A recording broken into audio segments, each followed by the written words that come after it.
Thank you for tuning in to MacReview Television, and welcome to a brand new edition of the Taiwan Outlook, the program that lets you see the different faces and hear the different voices of Taiwan. I'm your host, Rick Guo. In the United States, one of the highest honors for any U.S. high school senior is to be named a U.S. Presidential Scholar. And on today's program, we're delighted to have a 2010 U.S. Presidential Scholar recipient, Ms. Lynelle Chen, to be our special guest to talk about her experiences being selected as a U.S. Presidential Scholar, but also the summer that she spent in Taiwan. Welcome to the program, Lynelle. Hi, thanks for having me. Well, it's a pleasure to have you here on the program. As I said at the beginning, being selected and named as a U.S. Presidential Scholar is one of the highest honors that the U.S. High school seniors could receive. Can you share with us that experience? How did the application process go? How long did it take? And what was going through your mind when you learned that you'd been named a U.S. Presidential Scholar back in the year 2010? Well, frankly, I think a lot of people from my high school, I went to a very nice, a lot of the kids were very smart, a private high school. A lot of us were given the opportunity to apply for the program. And the application, I remember they called us to the guidance counselor's office and they handed you this huge packet with everything telling you what to do. And I think they gave us we had about 2 weeks, I think, to do it. And of course, I procrastinated. I think I threw it in my locker and forgot all about it. And because, honestly, this is the sort of thing where you understand that a lot of kids get chosen because, they have good test scores. But then to actually be chosen, it's like 2 per state and then a few at large. The chances of getting chosen are infinitely small. And so I guess I didn't really think much of it. And then my guidance counselor was like, okay, Lynelle, just really please turn something in. And so I think it was the night before it was due. They were going to ship it overnight, right? I read through the prompts. I was able to sort of modify my college application essays for it. And so I was like, okay, why not? And then I turned it in, didn't really expect anything of it. It was more just something that I did to placate my guidance counselor because he did a really good, really useful person. I really enjoyed having him as my counselor. And I don't really exactly remember when. I think sometime April, May, maybe? In the spring. They tell you that you got it, and I don't think at the time I really understood what it meant because my school did have one other one from Indiana 2 years before me. Okay. But even then, none of us really knew what it meant. So they told me, oh, choose a teacher he would like to invite with you. I knew who I was going to ask, my French teacher. And then I guess as it got closer, I actually met the other kid from Indiana, or one of them. There's 2 others, Michael Wang. And he and I became very good friends. And so I think really initially when I planned on going to Washington, D.C., I was thinking of it more as a great opportunity to meet this kid who I'd become such good friends with. Okay, good. And according to numbers, that only about 141 high school seniors in the U.S. get selected to become a U.S. Presidential Scholar. So this is not an easy task, and certainly Lynelle is being very modest, and she certainly has done very well academically as well as doing things, volunteering with local community and others. And the fact of the matter remains is, Lynelle, that you're currently about to start your 2nd year at Harvard University majoring in economics. And that's another indication of how well that you have done academically. How is your experience at Harvard? I've really enjoyed it. I've really appreciated the friends that I've made, and I think I was very lucky that one of my best friends lived right next door to me. I think the first year is always it's sort of great at the same time, but terrible at the same time because you're taking all these new classes, you're in a different setting, which to me was entirely different. I went to a very small high school. There were about 100 kids in my class.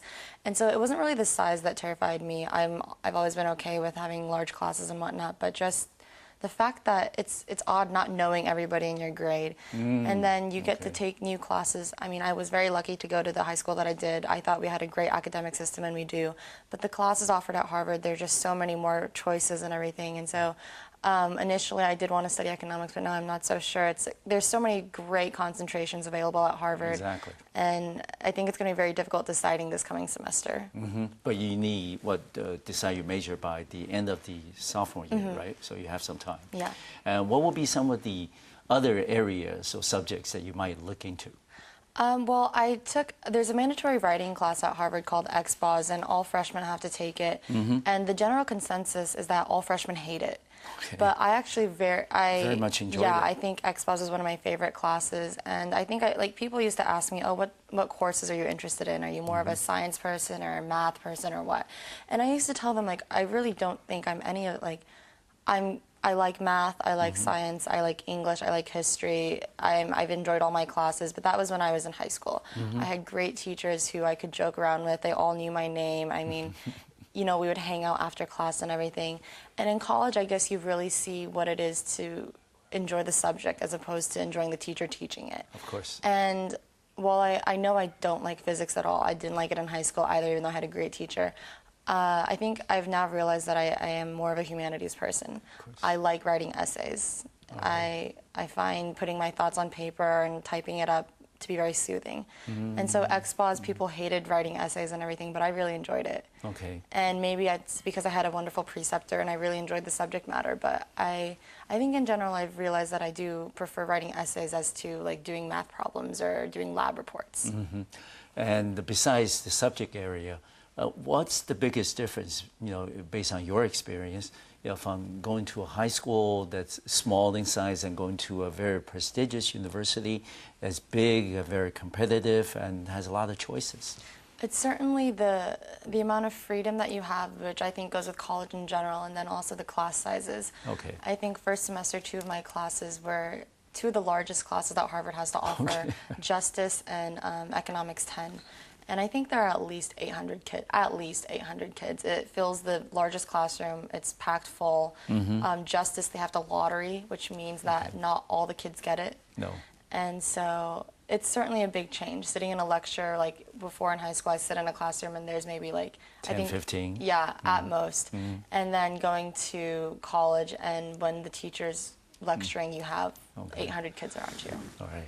And Lynelle, I understand that you were born in the States, so you never went to any of the, you know, school system here in Taiwan. But there are people who may be watching our program today, and they may be thinking of, you know, one day in the future they can go to a school, you know, in the States, whether for education, diploma, or just for short-term study. What would be your recommendation or suggestions for them? I think that, obviously I'm not familiar with any other school system aside maybe the European one a little bit, but I think the American school system offers you a lot of freedom, much more so than other countries, I believe. In terms of college, you don't have to declare a major until, you know, the end of your first year, the end of your second year, and you're always able to change it relatively easily. That's right. Whereas in most other countries, I think even when you apply for college, you have to have set, I'm doing this. Yes. Yeah. And so I think that that's one of the biggest advantages of going to school in America. I can't speak for everyone, but I know that myself, I'm only 18 years old. I'm not sure what I want to do for the rest of my life. And let alone, you know, even the next 3 years, what I want to study is a difficult choice because you have so many options. And I really find myself being torn between this interest and that interest. And I find it very difficult to have to settle with one. But I am glad that what I'm able to do at Harvard is I can choose one field to concentrate in, and then I can always take 1 or 2 or 3 or 4 classes in the things that interest me. Maybe as minors. Yeah. And there's always graduate school. Yeah. Okay. Let's get back to U.S. presidential scholarship. Scholar competition. I understand that all the recipients of the award will get to travel to Washington, D.C. and meet the president. And I suppose you did that back in May or June? June last year. And how was that experience like? Were you excited meeting President Barack Obama? Yeah, I was very excited. I thought it was, I mean, if you just think about the history that the White House has, it's really incredible. And so I think part of the biggest advantages for me, at least, was just being able to go to the White House. Of course. And I remember we were all giddy just to get to use the restrooms there, and like they had the nice napkins with presidential seals on them, and it was just like a private museum sort of. Exactly. Yeah. All this history on the walls, even in the bathrooms. It was incredible. Did you remember your meeting with the president? Oh yeah. Okay, what did he say to all of you? He gave us a generic speech at the beginning, And, you know, we did the regular take your photos and whatnot. And we sort of assumed that that would be it. It would end. And then he was like, let's shake. Oh, I remember everyone was very jealous of the people who were standing by him because he shook their hands. And then President Obama was like, no, like, let me go around and shake everyone's hands. And so he actually took the time and yeah, got to know he shook it. every single person's hand and, you know, a brief greeting. But it was really nice. And you said at the beginning of the program that when you first applied for the presidential, you know, scholar, that you didn't know what exactly, you know, that meant.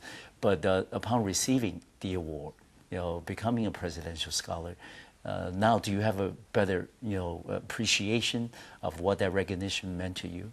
Oh yeah, absolutely. I think it's an incredible honor, absolutely. And just, you really appreciate it so much more once you get there and you see what other what the other students have done to receive it and what they're like. And I think that's probably one of the greatest advantages of participating or receiving an award like that. It's not so much the little gold-plated medallion or whatever they give you. It's really the people that you meet. Because they're all so incredible. They all have wonderful stories. They have such amazing talents and skills that you're really just humbled going there. Okay. And for the final question in this part of the program, for people who are watching our program today, maybe they are thinking of applying for the, you know, presidential scholar, you know, sometime in the future. What would be your recommendation? Honestly, just be yourself. I think that's the approach that I took when applying for colleges, applying for any of this. If they don't like you enough to take you the way that you are, then forget it. You'll find somewhere else. But just do your best to show them who you are as an individual, and hopefully they'll like what they see. Good. Those are very sound advice coming from somebody who's done so much in her life already. We're going to take our first break on the program today. We'll be right back, and we'll continue this conversation with Ms. Lynelle Chen, who is a U.S. Presidential Scholar recipient in the year 2010. I'll see you in a few minutes.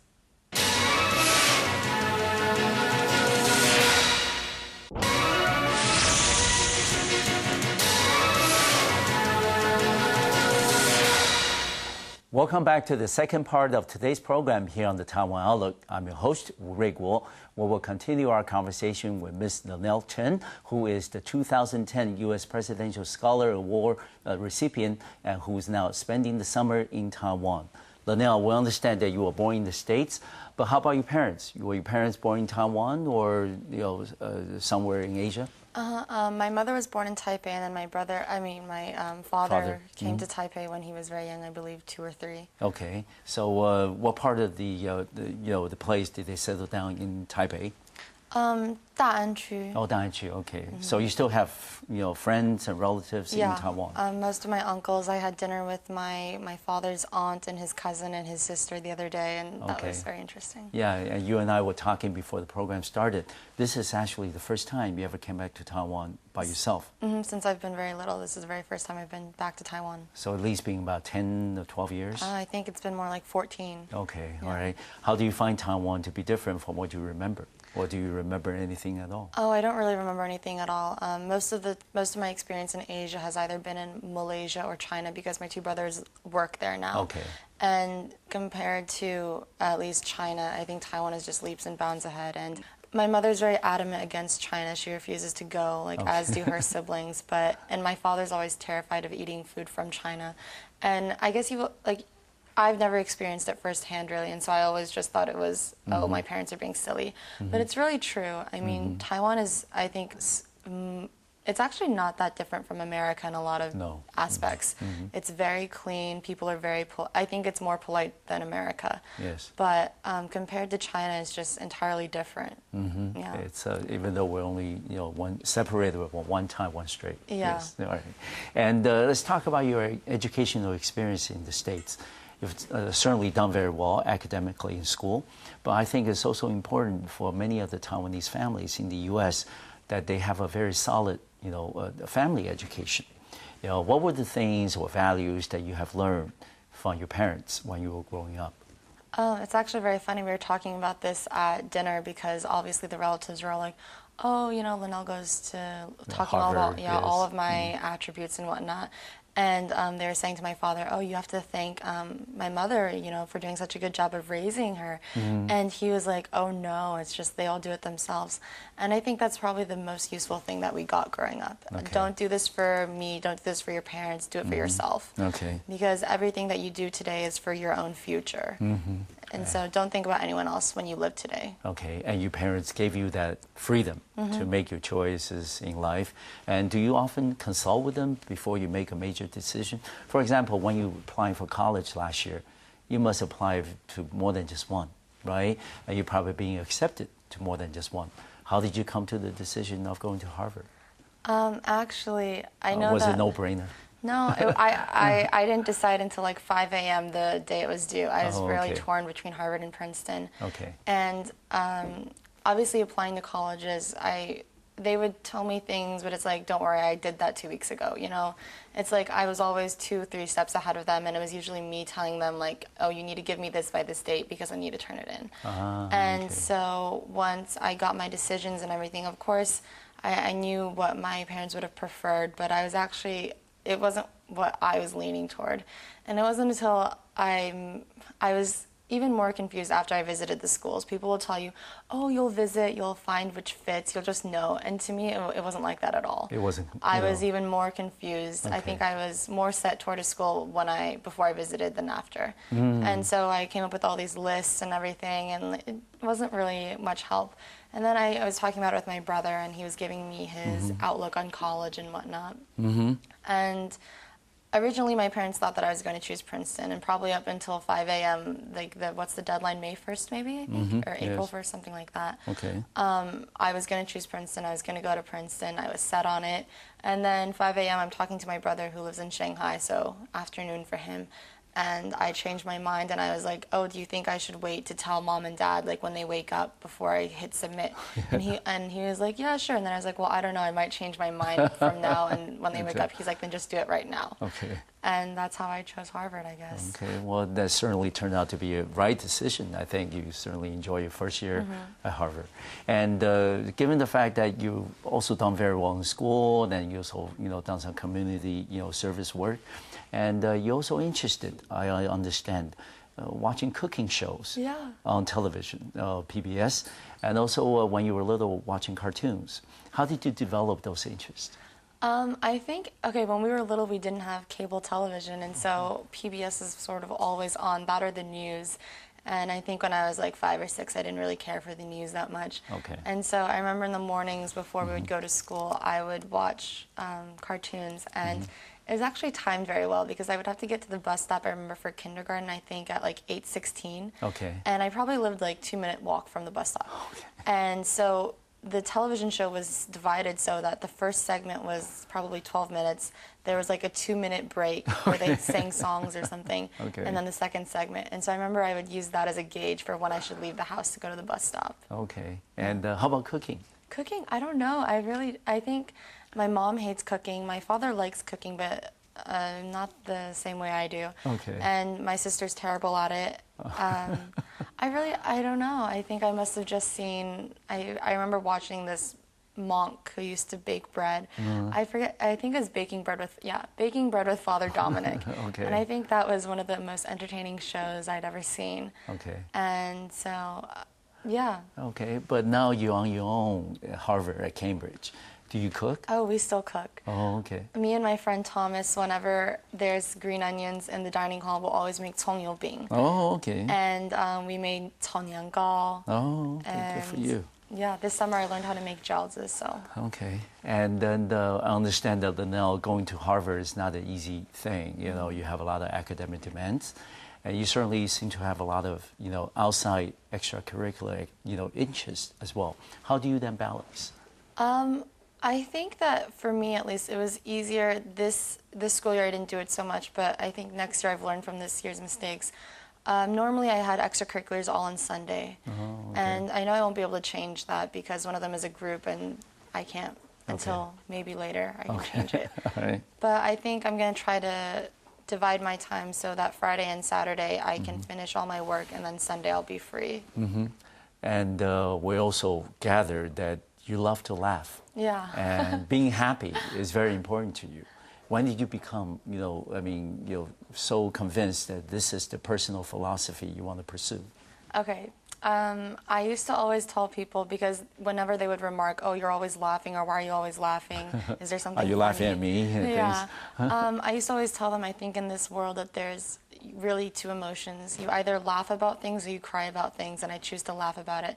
And I remember one day in the spring, just this past spring, I told this to a kid who was a senior. He's now graduated. And he said to me, Robert Walpole, this English philosopher or something, once said that the world is a comedy to those who think and a tragedy to those who feel. Oh, okay. And it was just a more eloquent version of what I'd always been saying. But I really liked it. And this is something that I suppose that you can radiate around, the people around you. And then do you think that you have an impact on people and making them feel happier about their lives? I'd like to think so. I know I at least can make them laugh. I've participated in the OCAC trip this summer, right? Yes. And there was a boy from Argentina, Alejandro, and he would always ask me, "Lynelle, why are you laughing?" He was like, there's a mental disease where people laugh for no reason. Okay. He was like, "If I didn't know you, I'd think you'd have it." And then I just started laughing, and then he started laughing, and then the both of us were just standing in the middle of the ferry. We were about to go to Matsu, and we're both just laughing at nothing, and yeah. It was just fun. Yeah. Yeah. And the fact is, when we look at the world today, there are many things that can depress people.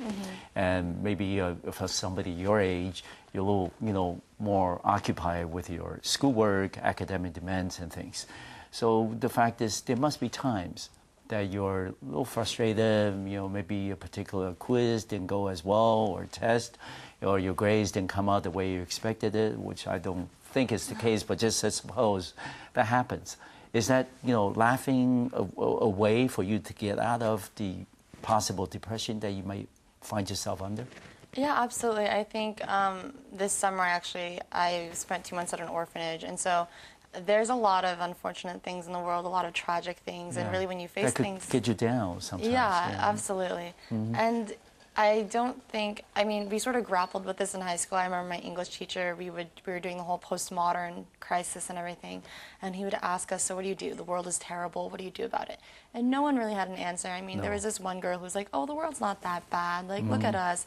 But we're in the very, very minute minority in our high school, how happy and lucky we are to have what we have. And so I think this past summer was really the first time I'd really had to think about, the world is so tragic, what do you do about it? And I don't think I have the answer. I know I don't have the answer yet, but I think I'm much farther along than I was before this summer. Of course. In terms of, things are tragic, things are terrible, but crying about it or whatever is not doing anything. Help. Yeah. Yes. And when you were going away to college last year, it was the first extended, leave from home, right? And you also went to a private school, I suppose, and then it was small, comfortable, cozy. And so going away, was that something of a big change in your personal life? In my personal life, not so much. I think the biggest change was probably just not seeing my high school friends every day. And there were probably 2 or 3 that I really missed, but I still keep in touch with them every day. Okay. And in terms of living on your own, and my parents always gave me a lot of freedom. Go to school by myself, wake up by myself. Like my sister, she's 4 years older than me. Okay. She needed my mother to go wake her up because she would never wake up by herself. But I was always very independent. And so I think for college, the biggest change was just not having classes from 8 a.m. to 3 p.m. Yes. Yeah. I certainly hope that your parents will be watching our program today, because certainly they can see from the way that you're conducting yourself and from your responses that you certainly have been, more than what they expected, I suppose, and fulfill their expectations of a daughter. Okay. We're going to take another break on our program, and when we come back, we will continue our conversation with Ms. Lynelle Chen, who is a presidential scholar in the U.S. in the year 2010. I'll see you in a few minutes.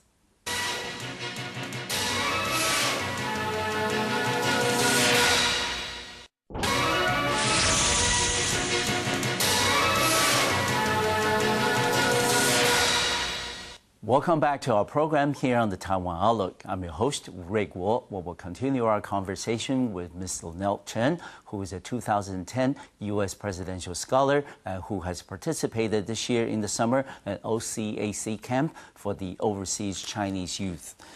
And Lynelle, let me ask you, this is the first time that you participated in the OCAC camp. How was the experience? You've been here for almost a month, and would you tell us a little bit about the program? I think it was exhausting. Exhausting in the sense lack of sleep. Okay. And I know a lot of kids felt this way. Not that it was a bad thing. It was absolutely great, and we're still young, so lack of sleep is okay with me. Okay. But they were like, I never thought vacation would be so tiring. Okay. And I guess it really wasn't more of it was a vacation in the sense that you're in a beautiful place and a new place, and people are showing you all the best that the country has to offer. But at the same time, I think it was more of an educational experience, both in terms of learning about Taiwan, learning about its people, and then just learning about the other participants as well. Okay. And the official title for the camp is called the 2010 OCAC Cultural Heritage Camp for Outstanding Expatriate Youth. What did you find out about Taiwan's culture during the program? I think I learned a lot about Taiwanese culture. Okay. Even in history, you always learn about, China and Confucius, and I think a lot of it's similar. There's a lot of similarities, of course, between the two. Of course. But at the same time, in terms of modern-day Taiwan, learning about the people and everything, you're not going to find that in a textbook. And I think the best way of learning about that is just by experiencing it yourself firsthand and experiencing the warmth and sincerity of the people here and how willing they are to help you. Okay. And I think that's probably one of the biggest advantages that Taiwan has to offer, truly, is its people. All right. Because they're all very polite and they're all just so willing to help you. And a lot of us, they are terrible. Our Chinese is terrible. We can't speak it that well. They can tell that we're foreigners right away. And it's just great how they'll ask you if you need help. Okay. You don't even have to go and ask them. All right. And you were saying that this has been 14 years since you were last in Taiwan. How did you find Taiwan to be pretty much what you expected? Or you don't remember much of, from your earlier trip to Taiwan when you were little, and then, were there any things that surprised you the most? I think I was just surprised by I wasn't really surprised by how modern it is. A lot of Asian countries are extremely modern, have huge skyscrapers, but I think I was surprised by how advanced it is in terms of basics, like internet connection. Or not even that. Taiwan has great internet connection, though. Of course, we went to Jingguashi and there's Wi-Fi. Okay. It was very funny. But just in terms of how clean everything is and like people follow the rules, and I think I like that. It's organized, but it's not repressive like Singapore is really. Okay. Controlled over, yes. It's like people choose to be this way. They're not forced to. Okay. Yeah. And if you were given the opportunity to use one word to describe your experience at the camp, what would it be? Why? Eye-opening. Okay. And I think it's just because I, as well as a lot of the other people who participated, we saw a lot of new things that we had never seen before. Okay. You get to hear stories from people. I mean, you meet Taiwanese people who are from Argentina, who are from Panama, who are from Brazil. And to me, that's sort of fascinating because, I mean, obviously, most of the kids were American, and like that to me is very common. I was born in America. I know that there's a lot of people like me. But meeting people who are from like Brazil and how their childhood was different from mine. Even though they're a foreigner in a foreign country, it's not quite the same as mine was growing up in America as a foreigner. Okay. And what were some of the programs that you liked the most during the camp? I think probably my three favorites. Yes. We went river tracing by Taroko village. We learned how to make mochi. Oh, okay. And going to Matsu. Oh, okay. So you're also out there in Matsu. Okay. What did you like about making mochi? I think originally that program was canceled, and everyone was very upset. We were like, wait, aren't we going to go do this? And they're like, oh, sorry, we forgot to reprint the schedule that was from last year. And everyone was just like, oh, no, like I really wanted to learn how to do that. Okay. And so Fonga told us that we were told that it was canceled. And then probably an hour later, Fonga told us, okay, we're doing it again. I made some phone calls. and actually the counselor's mother, who was actually our tour guide, her mother and father were our tour guides, and she brought down like 4 wooden bowls with like the huge stick to make mochi, and we all did that after dinner. Okay. Since you love cooking so much, is that something that you're going to be doing regularly when you get back home? I actually told my friend that we're making mochi when I get back to school. Okay, all right. And let me ask you though, I mean, how did you learn about the camp? And did the camp fulfill most of your expectations? Actually, there was another Taiwanese boy from, his name is Ben. He was also a presidential scholar. Okay. And his parents and my parents started talking when they were in DC. And then I think this past spring, early spring, his father called my mother and asked if I wanted to do this. He told me that Ben was doing it. Oh, you should apply too. It'll be a lot of fun. And I was like, okay, why not? I'll do it. Okay. And it certainly exceeded all my expectations. I know my brothers grew up in Taiwan and everything, and I don't think they've seen as much of Taiwan as I have in these 2 weeks. Exactly. Yeah. And you said that one of the things that impressed you the most was meeting Taiwanese youth from all over the world. Well, South America, parts of Asia, the Americas, and things. And would you think that this is a very important, process for you to get to know not only the Taiwanese culture, but understand the different, growing up experiences of others of similar age and educational background, but from a different, completely different setting? Is that something that you would treasure? Yeah, absolutely, because that's the sort of thing that you can't really read about and understand what it means. You really do need obviously the best way would be to experience it yourself, but you can only have one childhood. Of course. And so the next best thing is having people who did experience it tell you about it firsthand. And I really do appreciate that, because everyone's experiences, how they grow up is so different, but even within like a single country. But when you jump from North America to South America, North America, Europe, it changes even that much more. And it's really just fascinating to see how different it is. And what's even more fascinating is the similarities, that there are still some common things, that our parents are all from Taiwan, and for a lot of them they were either born in Taiwan and moved at a very young age, but there's still that commonality. Of course. And you said that you've been traveling around the island, even out to the offshore islands like Matsu. And was there any particular activity or incident that stood out in your mind that you're going to remember and go home and share it with your friends? I think the boat to Matsu, we took the boat, it was 8 hours, 10 to 6, and we all expected to be able to get a lot of sleep. Okay. Because normally we didn't sleep much because there's internet, and then you can talk with everyone, or there's air conditioning and all that. But so we were all expecting the boat to be a very good chance to sleep for 8 hours. To catch up. But it didn't end up that way at all. Even though there was no internet, there was no entertainment or anything, we ended up staying out on top of the deck until like 2 or 3 a.m. I think.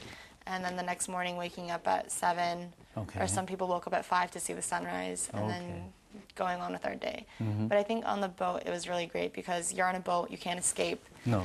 You're sleeping like a foot away from someone else. It's very cramped. A lot of people got sick, but it was sort of nice in a way. Like everyone was exhausted, some people were feeling sick, but we were all together, and we all got to wine and do all that together. Yeah. So Lynelle, you're soon to be an alumnus of the program. What would you recommend or tell others, prospective participants of the program, in the future they want to come to Taiwan for this OCAC camp? What would you tell them? What would you recommend? Bring a lot of bug spray, bring an umbrella and use it as a parasol. Okay. Lots of sunscreen, and pack lightly. Okay. Yeah. All right. And when you go back to Indiana, and then later on to Cambridge, as school is about ready to start, how would you share your experience this summer in Taiwan with your friends at Harvard? I think I really enjoy telling stories. And so one of my biggest pet peeves, though, is when I tell a story and there's people in it, and the people I'm telling it to, they don't know who they are. So I think it'll probably be a mixture of story time along with a picture book. I'll probably have a photo album open, and then as I flip through the photos, I'll tell stories as I'm reminded of them. Okay. And finally, for this part of the program, have you made any friends locally? Some people of your own age and similar background. Well, there in Mazu, there was Fonga had a friend whose 2 children were there, and they were interviewing us, sort of. And one of the daughter was 16 years old, All right. and she and I exchanged Facebook, and I think we plan to meet up later. Okay. And how about other places that you visited? Have you met anybody you're going to keep in contact with? We didn't really get to meet a lot of people our age, I don't think. But in terms of, I wish we did have the chance. Counselors? Yeah. Oh, the counselors, absolutely. Okay. Yeah. So certainly it's being the experience that you can build up your personal network of friends. Yes. We're going to take the final break on our program today, and when we come back, we will continue this conversation with Ms. Lynelle Chen, who is a 2010 U.S. presidential scholar. I'll see you in a few minutes.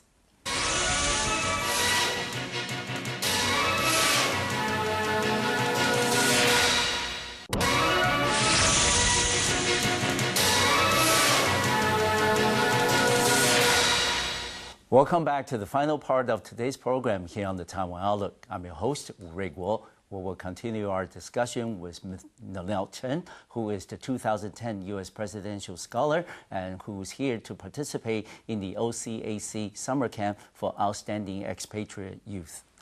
Lynelle, let's talk about the camp, and in the sense that you were there for almost a month. And what was the thing that impressed you the most? I think it's really just the people that we encountered, both in terms of the places that we visited and the people, the native people who were there, in addition to the other participants and the counselors as well. Okay. You really do have such a great mix of people. The people that you meet who are from there, who are your tour guides, the drivers, the people who show you around, who are treating you to food, they're just so incredibly kind-hearted and welcoming.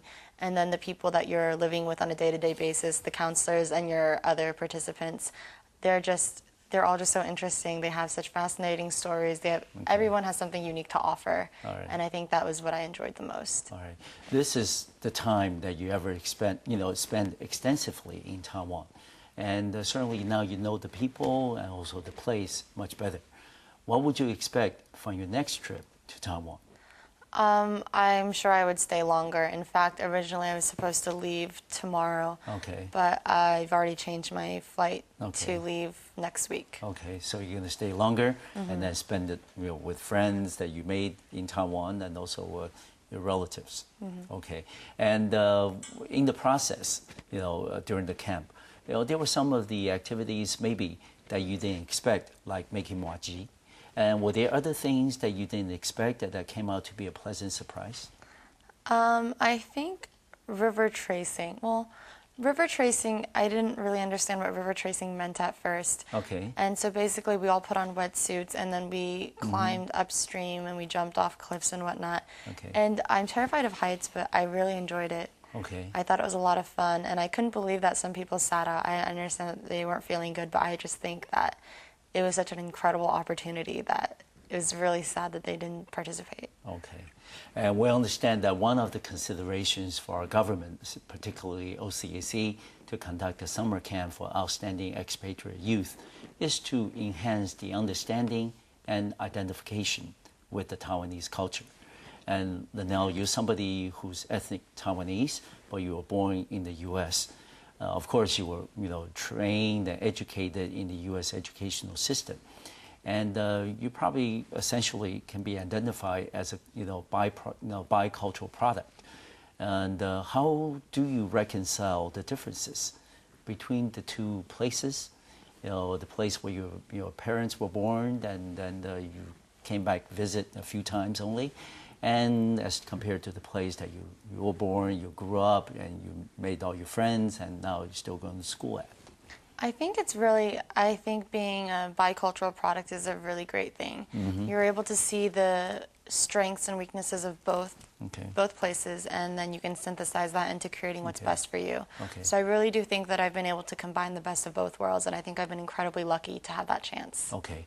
What would be the aspects of Taiwanese culture that you think have been most helpful to you, whether as a student or as a person, as you were growing up in the States? I think Taiwanese culture compared to American culture is much more welcoming, and you're more willing to help strangers, you're more polite. I think hard work is appreciated better here, and even just respect. I think probably the biggest thing that I like the most is respect. There's such a lack of it sometimes in the West.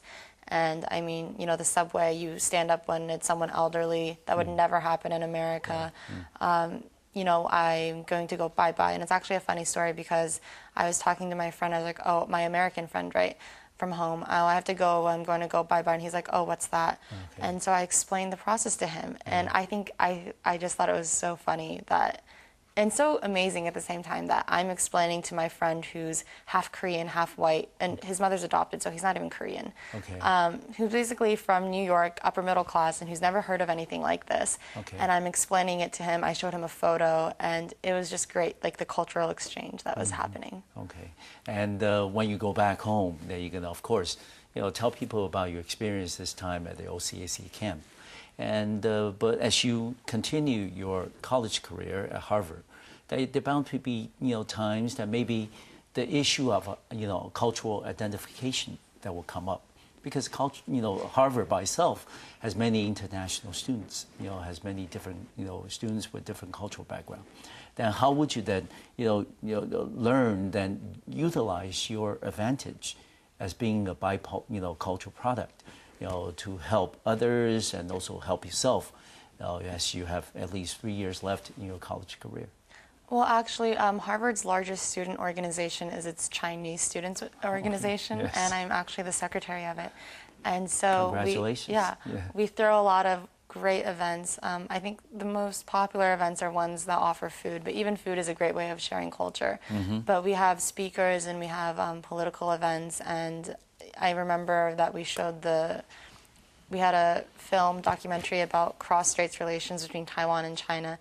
And so I think that's a really great opportunity to share information about Taiwan, about China, about different cultures in general with people who haven't experienced those things before.